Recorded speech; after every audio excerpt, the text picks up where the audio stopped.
আজ 6 জুন বৃহস্পতিবার, মহাপবিত্র শ্রী শ্রী শনি জয়ন্তী। হিন্দু শাস্ত্রমতে সূর্যপুত্র শনিদেবের জন্মজয়ন্তী পালিত হয় প্রতি বছর কৃষ্ণপক্ষের অমাবস্যা তিথিতে। এই দিন পাপ পুণ্যের দেবতা ধর্মরাজ শনিদেবের পুজো করলে সকল প্রকার দুঃখ ও দরিদ্রতা থেকে ভক্ত চিরতরে মুক্তি পায়। ভক্ত তার সকল মনোকামনা পূরণ করতে পারে। আজ যারা আপনারা শনি মহারাজের ব্রত পালন করছেন, তারা অবশ্যই শ্রী শ্রী শনিদেবের এই ব্রত কথাটি একবার হলেও পাঠ করবেন বা শ্রবণ করবেন। কারণ শাস্ত্র বলছে, যে কোনো ব্রতেরই ব্রত কথা না পাঠ বা শ্রবণ করলে সেই ব্রত কোনোভাবেই পূর্ণতা পায় না। আর যারা কোনো কারণে ব্রত পালন করতে পারছেন না, তারা নিকটবর্তী কোনো শনি মন্দিরে গিয়ে আজ সন্ধ্যায় অবশ্যই একটি সর্ষের তেলের প্রদীপ প্রজ্বলিত করে শনি মহারাজকে ভক্তি ভরে প্রণাম সারবে এবং সারা দিনের মধ্যে যে কোনো সময় একবার হলেও শ্রবণ করবে এই শ্রী শ্রী শনি মহারাজের ব্রত কথাটি। কারণ শুধুমাত্র ব্রত কথা শ্রবণে ব্রতের ফল অনেকাংশেই পাওয়া যায়। যাই হোক বন্ধু, আমরা এবার পাঠ করছি শ্রী শ্রী শনিদেবের ব্রত কথা। আপনারা ভক্তি ভরে শ্রবণ করুন। শ্রীহরি নামেতে এক ছিল যে ব্রাহ্মণ, নিত্য ভিক্ষা করি উদর পূরণ। দিবারাত্র কৃষ্ণ নাম জপে অকপটে, অন্তরে সদাই সুখী অন্ন নাহি পেটে। হেনকালে তার এক পুত্র জন্মিল, পুত্র মুখ দেখি দ্বিজ বিবাদে ভাসিল। ভিক্ষা করি দ্বিজ সেবা পুত্র রক্ষা করে, সুমঙ্গল বলি নাম রাখিল পুত্ররে। অত্যন্ত মেধাবী পুত্র সবে গুণ গায়, অল্পদিন মধ্যে শিশু শিখে সমুদয়। শাস্ত্র আলোচনা করি সে শাস্ত্রজ্ঞ হইল, পণ্ডিত বলিয়া তারে সকলে জানিল। মনে মনে সুমঙ্গল হরিকে ডাকিল, গৃহ ছাড়ি নানা তীর্থে ঘুরিতে লাগিল।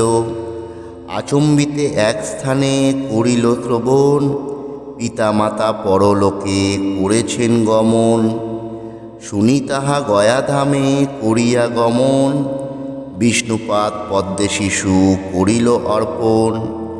কালবশে ঘটে যাহা কে করে খণ্ডন, শনির দৃষ্টিতে পড়ে দ্বিজের নন্দন।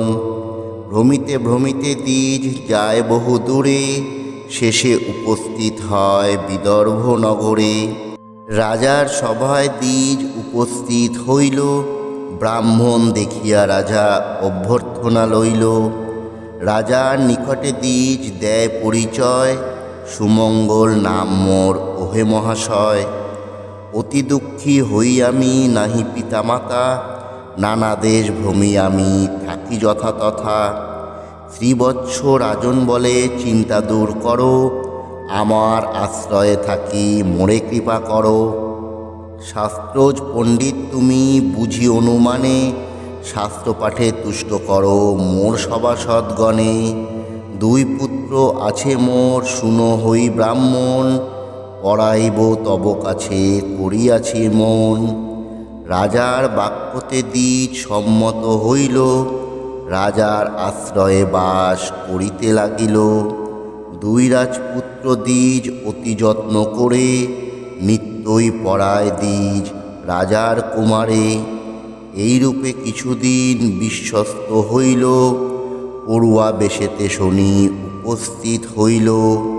শনিরে জিজ্ঞাসে দ্বিজ শুনো বাছাধন, কিবা হেতু হেথা তব হয় আগমন। শনি বলে এনো শাস্ত্র অধ্যয়ন্তরে, দ্বিজ বলে যত করি পড়াব তোমারে। অল্পদিন মধ্যে শনি সুপণ্ডিত হইল, সুমঙ্গল পরিচয় জানিতে চাইল। শনি বলে পরিচয় কিবা দিব আর, শনিশ্চর নাম মোর সূর্যের কুমার। সুমঙ্গল বলি যদি দেখা দিলে মোরে, কিসে দুঃখ দূরে যাবে বলো হে আমারে। আমার উপরে আছে তোমার কটাক্ষ, কিসে যাবে বলো প্রভু হইয়া সপক্ষ।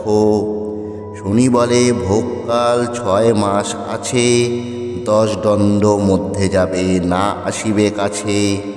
সপ্তম দিবসে গিয়া ভাগীরথী তীরে, একান্ত মনেতে দ্বিজ ভজ মুরারিরে। এত বলি শনিদেব অন্তর্ধান হইল, সুমঙ্গল আর তার দেখা না পাইল। শনি আজ্ঞামত দ্বিজ গিয়া গঙ্গা তীরে, নারায়ণে ভজে দ্বিজ একান্ত অন্তরে। 10 দণ্ড পূর্ণ হইল মনেতে বিচারি, উঠি দাঁড়াইল দ্বিজ বলিয়া শ্রীহরি। কিন্তু 10 দণ্ড পূর্ণ না হয় তখন, তার পূর্বে চলে আসে আপন ভবন। তাহা দেখি শনিদেব কৃপিত হইল, 2 রাজপুত্রে শনি হরণ করিল। পুনঃ মায়া বলে 2 শিশুমুণ্ড গড়ি, দ্বিজের নিকটে শনি যান তাড়াতাড়ি। হেথা দ্বিজ চক্ষু বুঝি শ্রীহরিরে স্বরে, মুণ্ড দুটি ফেলে তার উরুর উপরে।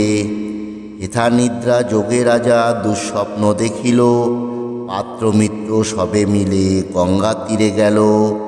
দেখিয়া দ্বিজের কোলে পুত্র মুণ্ডুদয়, হাহাকার করি রাজা ধুলায় লোটায়। রাজদেশে দূতগণ বাঁধে ব্রাহ্মণেরে, শৃঙ্খলে বন্ধন করি রাখে কারাগারে। কারাগারে বসি দ্বিজ কাঁদিতে লাগিল, বিপদ হন্তা মধুসূদনে সরিতে লাগিল। অতঃপর ঘটে এক বিচিত্র ঘটন, 10 দণ্ড বেলা পূর্ণ হইল যখন। শোকেতে কাতর রাজা ছিলেন যেখানে, হেনকালে 2 পুত্র আসিল সেখানে। রাজা বলে কোথা ছিলে হৃদয়ের ধন, শয্যা পরে ছিনু পিতা করিয়া শয়ন। পুত্রদেবের বাক্যে রাজা আশ্চর্য হইল, আদ্য অন্ত কিছু তার বুঝিতে না পারিল। ব্রাহ্মণের কথা এবে পড়ে গেল মনে, না বুঝিয়া এত কষ্ট দিনু সে ব্রাহ্মণেরে।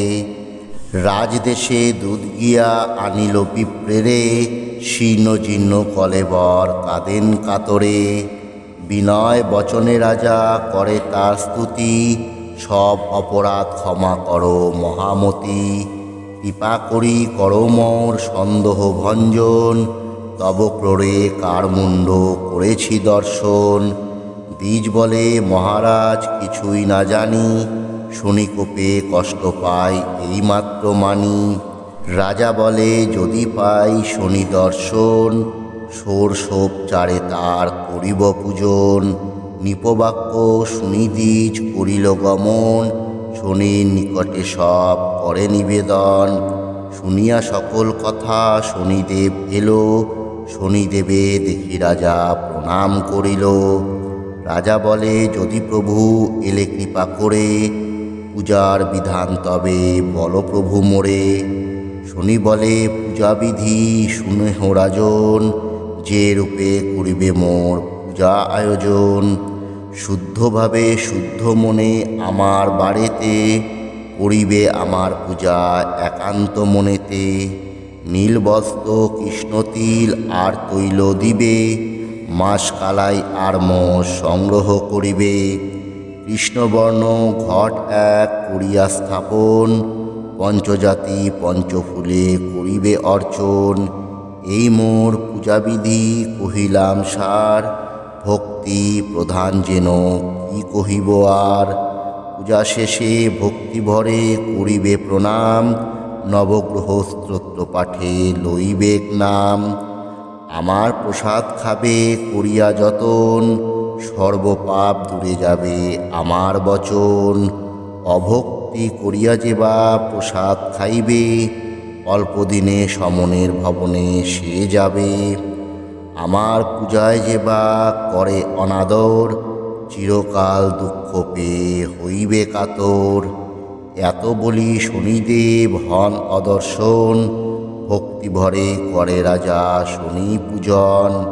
প্রতি শনিবারে পূজা করে নিপবর, বিপ্রগণে দান দিয়া তুষিল বিস্তর।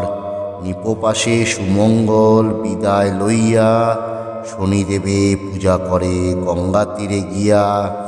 এই রূপে পূজা প্রচারিল শনিদেবে, যাহার যেমন সাধ্য সেভাবে পূজিবে। শনির মাহাত্ম্য যত কে বর্ণিতে পারে, কিঞ্চিত রহিল হইল শনিদেবের বরে। সর্বদা শনির পথ থাকে যার মনে, উদ্ধারে বিপদ হতে পড়িল সমনে। শনির পাঁচালী যে বা রাখিবে ভবনে, কখনো না পড়ে সে বিপদ বন্ধনে। শনি প্রণমিয়া যে বা নিজ কার্যে যায়, সমাদর করে তারে রাজার সভায়। স্কন্ধ পুরাণের কথা অন্যথা না হয়, যথাবিধি 22 বাক্য কভু মিথ্যা নয়।